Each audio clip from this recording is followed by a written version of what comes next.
Bueno, muy buenas noches. Estamos mirando primero a Samuel, pero estamos mirando la vida de un personaje bíblico. Y ese personaje es Saúl, el primer rey que tuvo el pueblo de Israel. Es bueno estudiar por personajes porque nos vamos haciendo a veces alguna notita en la Biblia y ya nos queda. Y cada uno de ellos es como una pintura donde nosotros nos miramos y tomamos enseñanza para nosotros. La Biblia dice que las cosas que antes se escribieron para nuestra enseñanza. A veces decimos, bueno, ¿yo qué tengo que ver con Saúl? Él fue un rey. No, toda la Biblia es útil, lo dice la misma Biblia, y en ella podemos tomar distintas enseñanzas de distintos personajes. Aún las hermanas podrán decir, bueno, pues Saúl es un hombre, yo soy una mujer. No, lo que estamos viendo es la vida de alguien que iba a ser y no fue. Y eso le puede pasar tanto a un hombre como a una mujer. Nosotros, los creyentes, hijos de Dios, hombres o mujeres, somos una obra de Dios, un proyecto de Dios. Vos y yo somos un proyecto de Dios. Y estamos en proceso. El tema es que el proceso nos echa a perder y sería bueno que podamos llegar a ser cada uno en su llamado aquel hombre o aquella mujer que Dios quiso hacer. Que esa voluntad de Dios para tu vida y para la mía se llegue a completar en el último día que Él disponga. Que las cosas no se echen a perder. El otro día recordábamos casi un suspiro de Dios en Isaías 58, donde Dios dice, si hubiese oído Israel mi voz, sería su paz como un río. Como diciendo, qué lástima, abortó el proyecto, abortó el plan. El territorio de Israel era mucho más grande de lo que es ahora. Israel hoy en la actualidad es mucho más chico que la provincia de Tucumán, pero estaba previsto para ellos un territorio muy grande. Dios había previsto que ellos sean cabeza y no cola. ¿Se acuerdan en las bendiciones de Deuteronomio 28? Dios dice, si ustedes escuchan, yo los voy a poner por cabeza de naciones, la nación más importante, y no por cola. Ustedes van a prestar y ustedes no van a pedir prestado. Dios tenía un proyecto para el pueblo de Israel. Como nación, ese proyecto se abortó. Dios tuvo un proyecto con distintos personajes bíblicos. Algunos llenaron la medida, otros se abortaron, como el caso de Saúl. Saúl, como venimos viendo desde un principio, creo que lo empezó el tema Marcelo de la Llave, en el llamado de Saúl, con las asnas que se le habían perdido. Habíamos visto que no era la voluntad de Dios la monarquía, sino poder gobernar a través de jueces como venía, pero bueno, el pueblo pidió y tené cuidado con lo que pedís porque te lo pueden dar, ¿no? Ese es el problema, por eso siempre pedimos que Dios no nos dé nada que no nos quiera dar. Acordate, siempre, Señor, no me des nada que no me quieras dar. Por más que yo me ponga pesado, teneme paciencia, porque no sé pedir como conviene, lo dice la Biblia. No me quieras dar nada que vos no me quieras dar. Bueno, Saúl es un personaje, un hombre que iba a ser y no fue. Vos y yo somos un proyecto que va a llegar a ser, Dios quiera que sea, que no se eche a perder. Un hombre que se equivocó, decíamos el pueblo, pidió un rey, Dios le dio el rey, y con todo y con eso ellos tuvieron una victoria sobre aquel que les quería sacar el ojo derecho. ¿Se acuerdan cuando vino este primer triunfo que ellos tuvieron, que es contra Naas, si no me equivoco? Sí, Naas amonita. Fue el primer desafío que tuvo Saúl como rey. Le avisaron los de Galaad, mirá, vinieron los amonitas y dice que van a hacer paz con nosotros, pero nos tenemos que arrancar el ojo derecho. La otra vez en el retiro nos decía un hermano allá, hablando de esta historia, pedían el ojo derecho porque los arqueros apuntaban con el ojo derecho y le querían sacar el ojo derecho a cada uno del pueblo. Era dejarlos inutilizados para la guerra, una discapacidad que los inutilizaba para la guerra. Bueno, si bien no era la voluntad de Dios, Dios que es rico en misericordia, dijo, aunque ustedes eligieron mal, si hoy hacen bien, esto va a salir bien. Ese pasaje le tocó a Walter. A veces podemos haber elegido mal nosotros y haber tomado una mala decisión, pero si en un momento lo reconocemos y buscamos al Señor, Dios puede enderezar el camino. Yo tengo esa convicción que la da la Escritura y muchos casos bíblicos. Muchos empezaron mal y terminaron bien. Muchos empezaron bien y terminaron mal. Puede ser que alguno haya arrancado mal, se equivocó, pero si buscó al Señor de corazón y Dios endereza el camino, y aún en una voluntad tal vez permisiva, Dios puede cumplir su proyecto. Otros tenían todo para que les vaya bien, les fue mal por distintas razones. Habíamos visto 1 Samuel 13 y decíamos que era como una escalera. Hoy vamos a ver el 14, algunas cosas, es un capítulo muy largo, y el jueves próximo, si Dios lo permite, el 15. Pero acá empieza el descenso de Saúl. Primer pecado del capítulo 13, no sé si se acuerdan, fue el orgullo. Habían tenido esa victoria, tenía inflada la camiseta, como se dice normalmente, teniendo un pueblo de un ejército de 330.000 personas, se quedó con 3.000. Dijo los demás que se vayan a la casa, como diciendo, ya ganamos. Bueno, el orgullo, las cosas se complicaron, el pueblo se le empezó a desertar, él hizo lo que no tenía que hacer, ofreció el sacrificio, lo decimos para reflejar un poco la historia, ¿no? Y Dios se disgustó mucho con él, porque Samuel llegó. Él lo tenía que esperar 7 días a Samuel. Pero, ¿qué pasa? Estaban los filisteos, eran mucho más que ellos en número, porque se había quedado con una guarnición muy chica, la gente se le empezaba a desertar, como diciendo, el bote se le empezaba a llenar de agua, 7º día Samuel no venía, y no venía, y él tomó el lugar de Samuel, ofreció el sacrificio, y no hizo más que terminar, y Samuel que entraba por la puerta, y le dijo, locamente has hecho. Pero otro día recogíamos algunas enseñanzas. Hermano, al Señor hay que esperarlo hasta la última hora. Es muy difícil, pero suele llegar en la última hora. Para nosotros a veces tarde. El salmista en el Salmo 40 está en el pozo de la desesperación y ora diciendo, Dios mío, no te tardes. Para las hermanas de Lázaro, el Señor también llegó tarde. Pero hermano, la realidad es que el Señor no llega tarde nunca. Lo que pasa es que tenemos relojes distintos, ¿no? Y ese es el problema. Pero Él no se equivoca y hay que esperarlo hasta el final. La barca zozobraba, ellos estaban muy preocupados y ya en la 4ª vigilia de la noche el Señor venía caminando sobre el agua. Esto que le digo a ustedes, hermano, me lo digo a mí mismo porque una de las posiciones más difíciles del cristiano es esperar. Siempre es más fácil marchar, pero esperar cuesta mucho. Dice el Salmo 46, estén quietos y conozcan que Jehová es Dios.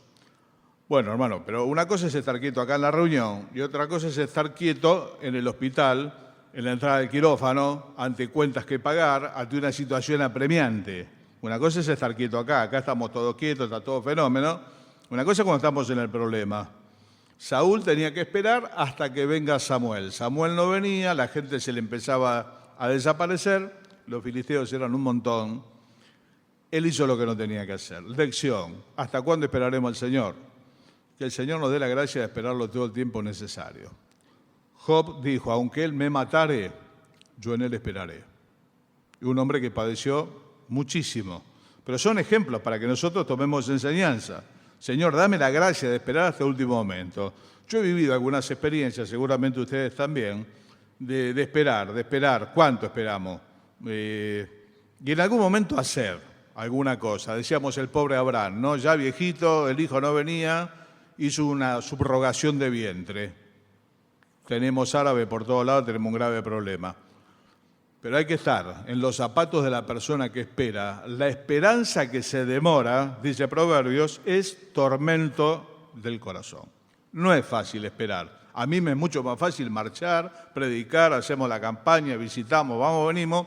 Pero cuando Dios me dice esperá, ¿y hasta cuándo espero? Señor, ya esperé, seguí esperando. Y no llegan las noticias, no llegan las instrucciones. Es difícil esperar en Dios, hermano, no es tan sencillo. Pacientemente esperé a Dios, dijo el del Salmo 40. Y Dios se inclinó y escuchó mi clamor, porque Dios se comprometió. Al 7º día Él iba a llegar. Pero el 7º día se estaba terminando y a Saúl las papas le quemaban y metió la pata. Alguna vez me ha pasado, no sé si a vos, de bajar los brazos y justo al otro día llegaba la respuesta de Dios. Y haber dicho, ¿por qué no esperé un poco más? Cuando ya desesperaste, cuando ya bajaste los brazos, cuando perdiste la esperanza de conservar la vida, como le pasó a Pablo en esa tribulación que tuvieron en Asia, Pablo dice, perdimos la esperanza de conservar la vida, pero tuvimos sentencia de muerte para que no confiásemos en nosotros, sino en Dios que resucita a los muertos. Pablo perdió la esperanza de conservar la vida, Jeremías perdió la esperanza, grandes hombres de Dios perdieron la esperanza, dejaron de esperar en Dios. Y a veces cuando bajamos los brazos y buscamos alguna alternativa, resulta que al otro día, o al rato, o en un momento, se abre la puerta de Dios. Y a veces tenemos que escuchar del Señor con lo que escucharon los discípulos, ¿no? Tardos de corazón, les reprochó la incredulidad. Pero bueno, realmente es difícil esperar. Pero es el camino de los creyentes, esperar en Dios. Bueno, pasó el capítulo 13. ¿Qué fue lo que le pasó? Se equivocó, el orgullo. Hoy vamos a ver el capítulo 14. El capítulo 14 está marcado por la insensatez. Te digo para que te dibujes la escalerita. Capítulo 13, orgullo. Capítulo 14, insensatez. Capítulo 15, desobediencia. Y así sigue bajando hasta llegar al monte de Gilboa, donde muere él con sus 2 hijos, tirándose él sobre la espada. ¡Qué fracaso! Qué triste morir de esa manera. El hombre que tenía todo para hacer, no fue, se suicida. Hermano, ¿qué va a pasar con tu vida? No, ni vos ni yo vamos a ser rey. No, olvídate ya de la figura estricta de Saúl. El proyecto. Decía el salmista, él va a terminar va a acabar lo que ha determinado de mí. Podemos echar a perder la obra. Por orgullo, muchas veces, lamentablemente es una enfermedad que todos los seres humanos llevamos encima, la autosuficiencia, la rebelión, tantas cosas que nos juegan en contra. La insensatez que vamos a ver en este capítulo, sumado a la desobediencia, es como una escalera donde va bajando, hasta llegar a tirarse sobre su propia espada, morir el mismo día, él y sus 2 hijos. Y ser el escarnio y la burla de los enemigos de Dios. A veces cuando veo hermanos que se han descaminado, hermanos y hermanas, pienso cómo se regocijará el diablo, ¿no? ¿Cómo se regocijará el diablo? Hombres, mujeres, que eran un proyecto importante de Dios, se abortó. Por orgullo, por insensatez, por desobediencia, pero están fuera de servicio. Y hermano, yo quisiera, Pablo decía, ya por vida, ya por muerte, Jesucristo será glorificado en mi vida. Que Dios nos dé la bendición de no malograr el plan, porque nosotros lo podemos malograr, ese plan maravilloso. Saúl lo malogró. Dios quiera que no nos pase a nosotros. Hermano, leer la Biblia sin examinarse es perder el tiempo, ¿eh? Acá hay que examinarse. Orgullo, insensatez, desobediencia, sigue bajando hasta el suicidio. Yo no dejo de orar por algunos hermanos y hermanas naufragados. Dicen que el Río de la Plata tiene una cantidad de naufragios importantes y muchos trabajan en recuperar los naufragios. En el Río de la Plata se estima que hay todavía algunos galeones españoles con riqueza dentro y en algunos otros lugares más. Lo que pasa es que es una empresa muy costosa, no siempre después los países dejan llevar esa riqueza, tantas cosas más, pero son barcos hundidos. Alguna vez lo hablamos, ¿no? El diablo puso, ellos le dieron lugar. El diablo no perdonó, disparó. Cuando éramos chicos jugábamos a la batalla naval, ¿no? 8A, tocado. 8B, tocado. 8C, hundido. Ya te descubrieron el barco, estaba acostado. Me pasa mucho cuando miro fotos viejas. Miro fotos viejas, como vos tenés fotos viejas en tu casa, si llevas muchos años en el camino, y mirás y decís, fulano, hundido. Esta hermana, hundido. Proyectos malogrados. Sansón, proyecto de Dios. Terminaron arrancándole los ojos y haciendo reír a los enemigos de Dios. ¿Te acordás de Sansón? Qué figura, ¿no? pelo rapado, tenía un problema, su debilidad, las mujeres extranjeras echaron a perder el proyecto de Dios. ¿Cuál es tu problema, hermano? Yo tengo una idea, ¿cuál es el mío? Y luchamos. Y hoy estábamos charlando, ¿no? Lo sabio que es pedir ayuda a los que nos son cercanos, a los que están muy cerca nuestro, que ellos nos digan con toda libertad. Y pedir un control. A veces los cristianos no tenemos contralor, entonces nos tomamos la temperatura solo, nos curamos solo. No, es bueno tener a alguien a quien darle cuentas. A veces es la esposa, a veces es el marido, y velar los unos por los otros. Algún amigo en la iglesia, alguna amiga, si sos hermana, que te pueda decir, decime cuando me veas mal, decímelo. Porque la Biblia dice, ¿quién entenderá sus propios errores? Líbrame de los que me son ocultos. Para mí siempre está todo bien, para mí está bien. Pero a lo mejor vos que me ves la nuca, me podés decir, no, mirá, atrás, cuando éramos chicos en la escuela le pegaban un papel a alguno así en la espalda, vos no te dabas cuenta y el papel decía, pegue fuerte. Te pegaban unas trompadas que te sacaban los ojos de la órbita. Hasta que venía uno y te decía, tomá, te pegaron un papel.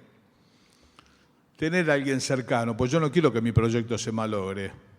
Gracias a Dios por mi señora, le comentaba a Walter, ¿no? Que ella me apunta, me tiene de cerca, me conoce como nadie. Y después tengo algunos testigos. Testigos son, cuando hay una rajadura en la pared se pone un poco de yeso, eso es el testigo. Si la rajadura sigue caminando, se corta. Si el yeso queda sano, la rajadura paró, no hay problema.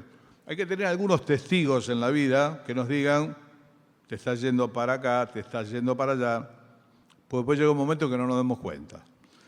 Entonces, Saúl es el hombre que se le empezaron a sumar los problemas, no se dio cuenta o no sé bien qué es lo que pasó, pero terminó mal. ¿Cómo termina, hermano, tu vida? ¿Cómo va tu vida? Va en bajada, orgullo, insensatez, desobediencia, una cantidad de cosas más, pasa por consultar una divina, un desastre, hasta que se suicida, termina loco, pierde la razón. Un montón de cosas, pero es una escalera, es un proceso.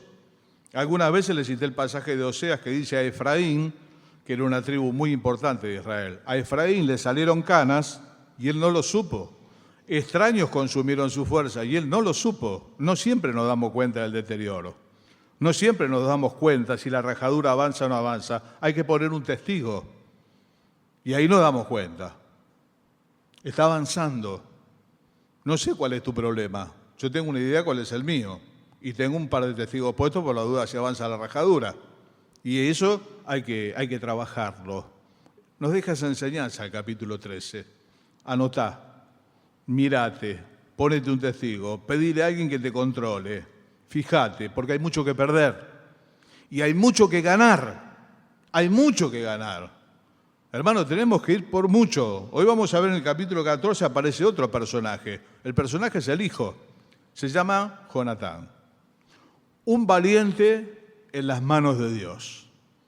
Si bien es el hijo, Jonatán, de Saúl, espiritualmente son distintos. Y hermano, te dejo otra cosa para que anotes. La crianza que nosotros hayamos tenido, todos venimos de algún hogar, la crianza que hayamos tenido es condicionante, pero no es determinante. Es condicionante, no es lo mismo venir de un hogar disfuncional, como se dice, que ser hijo de padres piadosos, haber nacido y haber crecido en medio de las alabanzas del pueblo de Dios, que venir de un hogar o inconverso, que anda mal, o de creyente, que también era disfuncional. No tenés por qué repetir la historia. Si alguien tuvo un padre malo, fue Ezequías. El padre se llamó Acaz. Acaz en 16 años llenó la tierra de Israel de idolatría, cerró el templo, un desastre. Su propio hijo, con 25 años, siempre que predico de él, digo, se paró en la historia y la cortó la mala racha. Abrió las puertas del templo, limpió a Israel de ídolos. ¿Sabe cuánto tardó? 16 días. El padre la ensució en 16 años.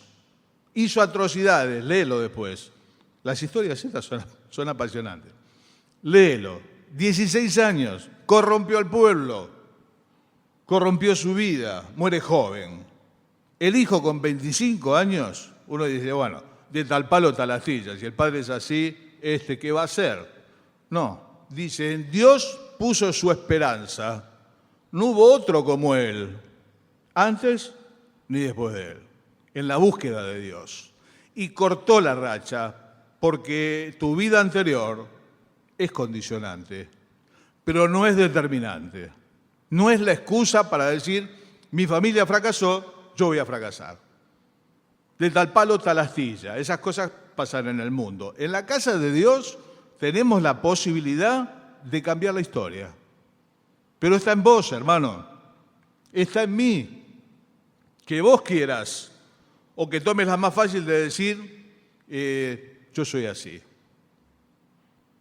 Como dice el saber popular, ¿no? Si soy así, ¿qué voy a hacer? Chao, listo. No.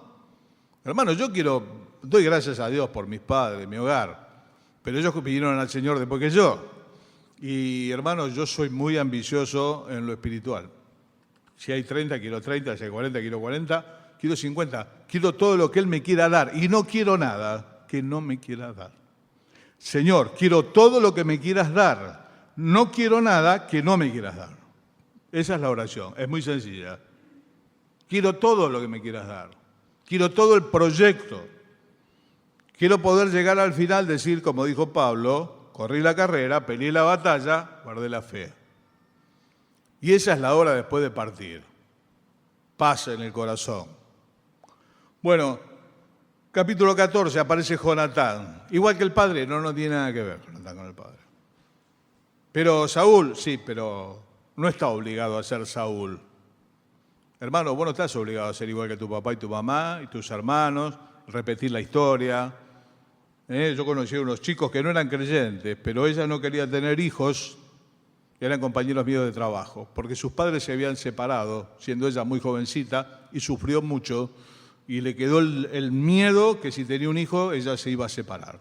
No era creyente, no se podía fortalecer en Dios, no conocía estas cosas, y así fue que no tuvieron hijos nunca. Nosotros tenemos la buena posibilidad. Leemos un poco del 14, verso 1.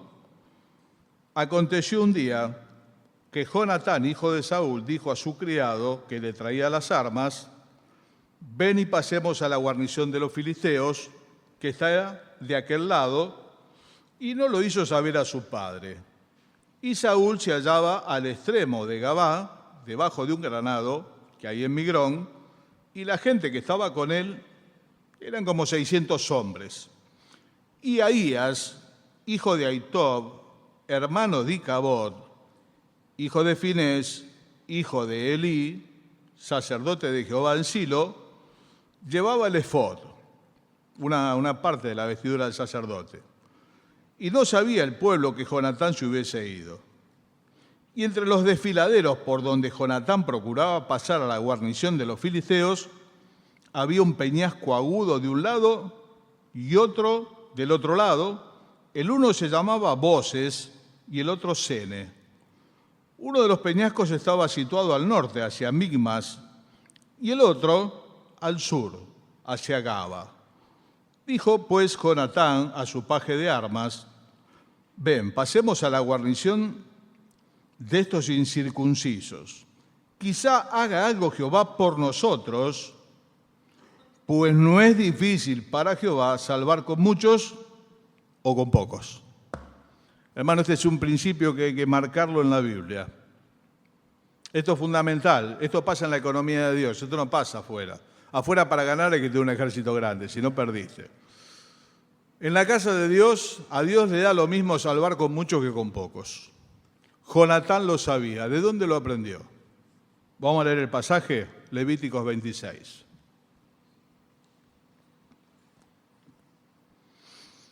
Verso 7. Vamos marcando lo que no está en la Biblia, lo marcamos, porque esta es nuestra fe. Nos vamos a apoyar acá nosotros. Entonces tiene que estar marcado, tiene que estar de memoria, a fuego en el corazón.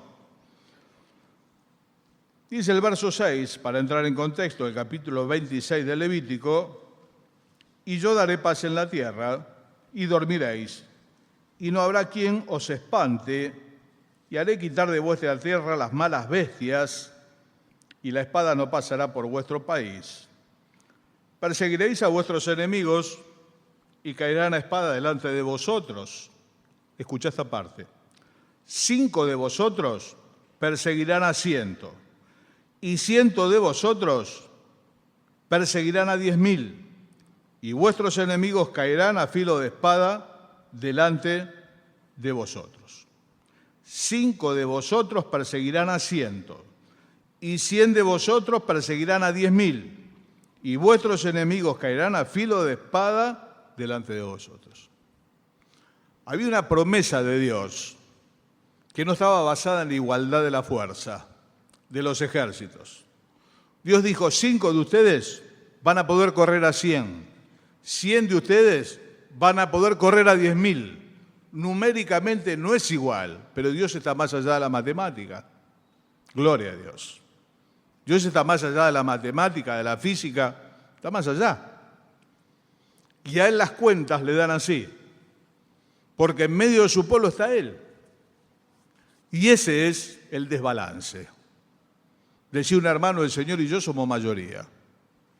El Señor y yo somos mayoría. Nunca te sientas solo.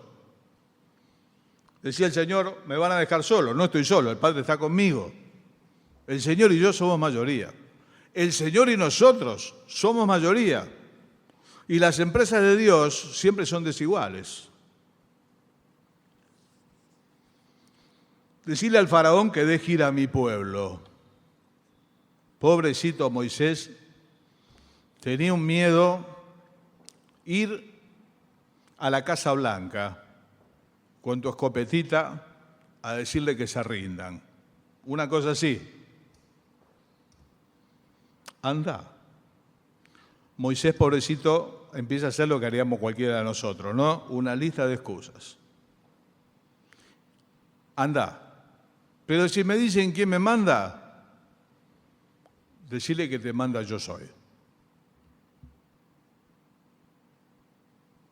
Decirle que deje ir a mi pueblo.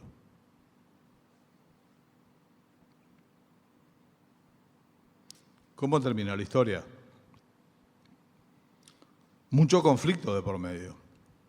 10 plagas. Y un pueblo de esclavos que sale debajo de la fuerza militar más grande de aquel entonces, que eran los egipcios. No solo que salen, sino que otra cosa hicieron: los despojaron.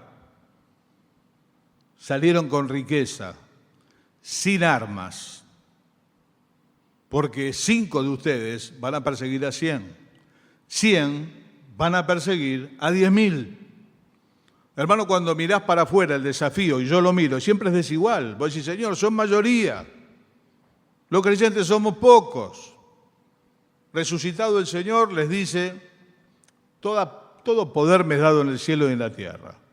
11 personas. Vaya, hagan discípulos a todas las naciones. Sin colectivos, sin nada. 11 parados en Palestina. A todas las naciones. Y el Evangelio, cuando se predique en todas las naciones, como el Señor dijo, vendrá el fin. Está previsto que llegue a todas partes. Llegó hasta Argentina y a lugares que nosotros no nos imaginamos. Porque Dios es el desbalance de su pueblo. Si no, tendría que ser 6.000 contra 6.000, 20.000 contra 20.000. No. Está estimado que los obreros son pocos, pero Dios es el desbalance del pueblo. ¿Vieron? Yo no entiendo nada de fútbol, pero dice: fulano desbalancea la cancha. Son 11 contra 11, pero hay un fulano que desbalancea la cancha. Parece que inclina la cancha, dicen otros, ¿no? Es el virtuoso. Hermano, el virtuoso es el Señor, y Él inclina la cancha. Y nosotros podemos ser pocos, y encima que somos pocos tenemos graves problemas, ¿no? La mayoría de nosotros. Pero la guerra es de Dios, y la victoria es de Dios. Y Jonatán parece que tuviese esta convicción. Y le dice al paje de armas, al que le llevaba las armas, vamos a una guarnición filistea, porque tal vez Dios haga algo contra estos incircuncisos. Decís, son dos, te van a matar. Eso es lo que van a hacer con vos. Fíjate cómo sigue el relato. Verso 7. Y su paje de armas le respondió, haz todo lo que tienes en tu corazón, ve, pues aquí estoy contigo a tu voluntad. Hermano, las cosas de Dios no todos somos protagonistas. Algunos son protagonistas, otros son ayudantes. Qué bueno tener un ayudante como este, ¿no? A lo mejor sos primera guitarra en la iglesia, a lo mejor no sos primera guitarra, sos segunda, no importa. Pero yo quisiera ser como este. Estas palabras se las dijo después Jonatán a David. Una frase hermosa. Trabaron mucha amistad. Lo que tu alma deseare, haré por ti. Él entendió que David era el rey, no era el padre. Y en ese momento el que se pone por segundo es Jonatán. Acá no trascendió el nombre del que le llevaba las armas. Es un segundo de lujo. Vamos, yo te cuido la espalda. Cuando murió don José Bongarrá, a quien todos conocemos tanto, y recordamos porque Dios lo utilizó de una manera tan grande, tuve la ocasión en el velatorio de conversar con el arquitecto Murillo. El arquitecto Murillo es un hombre muy mayor que llevó adelante todos los trabajos edilicios, desde este libro abierto, así que está en Tinogasta, que era una locura para los años 70. Una congregación tal vez de 100 y pico de personas, media manzana. Bueno, él me decía, para mí fue un privilegio de Dios poder acompañar a don José Bongarrá. Muchas veces me sacó canas verdes, decía el arquitecto Murillo. Cuando estaban haciendo Villarreal, le dijo, bueno, ya tenemos los planos, don José, casi la misma edad, ¿no? Lo trataba de don José. Habría que ir haciendo las compras. Le dijo, ¿está el dinero? El dinero está. Bueno. Don José, habría que ir haciendo unos pagos. ¿Está el dinero? El dinero está. Perdone, don José, ¿dónde está? Está en el cielo, le dijo don José. Y yo el vértigo que pasé siguiendo a don José a lo largo de la vida, usted no se imagina. Pero yo sabía que Dios estaba con él y que yo lo tenía que seguir. Y estaba contento ese hombre mayor de haber sido el segundo de un hombre como don José. En este caso el segundo no está el nombre, pero después el segundo es Jonatán, cuando conoce a David. Y traba amistad, y dice, vos vas a ser el rey de Israel, y acordate de mi descendencia, que fue Mefiboset, ¿te acordás que lo recordamos a la cena? Hijo de Jonatán. Y ahí el primero pasa a ser David. Y él tiene esta frase, lo que tu alma deseare, haré por vos. Qué lujo, ¿eh? Ser un segundo de esos. No todos son primera guitarra, hermano, en la iglesia. Y a veces el hombre tiene una preeminencia mayor, pero tener en su esposa tal vez ese sentir de que él tal vez tenga un protagonismo y ella diga, vamos, lo que tu alma deseare voy a hacer por vos. Vamos, yo estoy con vos, como está el paje de armas con él, jugándose la vida, 2 contra un montón. Verso 8 dijo Jonatán, vamos a pasar a esos hombres y nos mostraremos a ellos.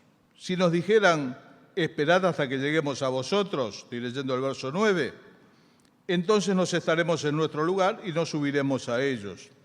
Mas si nos dijeren así, subid a nosotros, entonces subiremos, porque Jehová los ha entregado en nuestra mano, y esto nos será por señal. Se mostraron pues ambos a la guarnición de los filisteos, y los filisteos dijeron, aquí los hebreos que salen de las cavernas donde se habían escondido. Y los hombres de la guarnición respondieron a Jonatán y a su paje de armas, subid a nosotros y os haremos saber una cosa. Entonces Jonatán dijo a su paje de armas, sube tras de mí, porque Jehová los ha entregado en manos de Israel. Y subió Jonatán trepando con sus manos y sus pies, y tras él su paje de armas. Y a los que caían delante de Jonatán, su paje de armas que iba atrás, los mataba. Y fue esta primera matanza que hicieron Jonatán y su paje de armas como 20 hombres, en el espacio de media yugada de tierra. Y hubo pánico en el campamento y por el campo y entre toda la gente de la guarnición de los filisteos, y los que habían ido a merodear, también ellos tuvieron pánico y la tierra tembló. Hubo un terremoto y hubo una gran consternación. Dios los entregó en nuestras manos. Vamos, son 2, 20. El que lo tumbaba a Jonatán, el segundo lo mataba. No figura el nombre, son los personajes anónimos de la Biblia, como la mujer de Noé. No se sabe cómo se llamaba. Qué mujer, ¿eh? Hay que estar con Noé, los animales, todo esto. Los personajes anónimos de la Biblia son maravillosos. Entre ellos, el paje de armas de Jonatán. 20. ¿Por qué? Escuchá esta expresión. Porque Dios los entregó en manos de Israel. Este es un punto muy importante en la vida espiritual. Dios es el que entrega. Dios es el que gana la batalla. Ahí tenemos un desafío, ahí tenemos una tierra. La vamos a conquistar si Dios la entrega en nuestra mano. Si no, no se puede conquistar. La gente no quiere oír, el diablo les puso un velo, todas las cosas que vos y yo sabemos. Pero si Dios lo entrega, nosotros lo vamos a conquistar. Este barrio es complicado, pero si hay personas así, Dios puede ser que entregue. Pero tiene que haber valientes en manos de Dios. Hace muchos años, allá por Bristol, alguien dijo que el mundo todavía no había visto lo que Dios podía hacer con una persona enteramente entregada a Él. En esa noche estaba aquel famoso evangelista Moody. Y él dijo en su corazón, esa persona soy yo. Uno, Moody, predicó a millones. Llevó miles de almas a Cristo. Uno. Jonatán, uno. No repitió la historia de los padres. ¿Por qué? Porque no está obligado. Como Ezequías puso su esperanza en Dios. Y Dios le entregó. Dios los entrega. Acá hubo una gran consternación, hubo un terremoto y más adelante dice que se mataban uno contra otro en el ejército enemigo. Cuando leamos las historias, vas a ver que en muchas ocasiones dice que Dios hizo oír un rumor y es como si hubiesen enloquecido, se mataban unos con otros. Y esto es lo que pasó. Y ese día tuvieron una gran victoria. Pero acá tiene que ver hombres y mujeres valientes puestos en la mano de Dios, que arriesgan su vida. Pablo arriesgó la vida, Epafrodito arriesgó la vida, dispuestos. Y hermano, Dios entrega, y entrega cosas desiguales. Ellos nunca le podían haber ganado a los filisteos. ¿Se acuerdan que no tenían armas? ¿Quiénes eran los herreros? Los filisteos. Y ellos, tranquilos, afilaban el hacha, le cobraban, listo. ¿Para qué vamos a ser herreros si los filisteos lo hacen bien? Grave problema. Por naturaleza podemos nosotros conquistar este barrio es muy difícil. Y posiblemente también. Pero si hay entre nosotros decisiones de corazón, de ponerse en las manos de Dios, de decir, como dijo Josué alguna vez cuando fue a reconocer la tierra, ¿se acuerdan? 12. Vinieron 10, dijeron, no vayamos, nos van a matar a todos. Josué y Caleb dijo, vamos, Dios está con nosotros. ¿Cómo los iban a comer? ¿Quién se acuerda? Yo sé que no son de contestar, así no se me duermen. Como pan. Dios está con nosotros, los vamos a comer como pan. Dios inclina la cancha, hermano. No necesitamos igualdad de fuerza humana. Nuestra competencia, decía Pablo, proviene de Dios. Y Dios da la victoria. y Dios los entrega en nuestras manos. Así entregó Jericó, ¿se acuerdan que lo veíamos el otro día? Y así entregó todos los enemigos, hasta que ellos dijeron, suficiente, y los dejaron. Se nos hizo la hora. En el verso 16 dice que los centinelas de Saúl vieron desde Gaba de Benjamín cómo la multitud estaba turbada, iba de un lado a otro y era deshecha. Entonces Saúl dijo al pueblo que estaba con él, pasen ahora revista, te lo hago corto, seguí el relato en tu casa hasta el verso 23. Se suma Saúl y se suman todos los demás a la batalla. Cuando vieron que la cosa iba bien, se sumaron todos, ¿no? Yo pensaba en una frase muy vieja. Dice que el éxito tiene muchos padres y que la derrota es huérfana. El éxito tiene muchos padres, la derrota es huérfana. Si a Jonatán le hubiese ido mal, le fue mal a Jonatán, la derrota es huérfana. Nunca es de nadie la derrota, es decir, no, fracasamos por mi culpa. Ahora, cuando hay un éxito nos abrochamos todo. No, pero yo también, yo me acuerdo, esto es lo que hizo el padre, se subió a un carro que no era el de él. La victoria era del hijo, era muy claro, Dios la dio por mano de Jonatán. Pero cuando vio que la cosa avanzaba, porque era cobarde. Lo dijo Marcelo también, ¿no? Cuando estaba delante del filisteo gigantesco, que llegó David, ahí estaba, y el filisteo salía todos los días a presentar pelea, y estaba Saúl, la armadura, todo. No avanzó. Y acá estaba con 600 hombres, no avanzó. Y el hijo avanzó con uno que estaba dispuesto a morir porque sabía que Dios estaba con Jonatán. Bueno, se sumó. No solo que se sumó, te cuento el resto de la historia para así llegamos en la hora. Son muchos versículos, te cuento la historia. No solo que se sumó, se le volvió a inflar la camiseta. Primero se le infló por la primera victoria contra Naas. Y ahora que vio la victoria, el terremoto, los filisteos vencidos, se sumó. Y otra vez se le infló la camiseta. ¿Qué dijo? De acá a la noche nadie come hasta que los matemos a todos.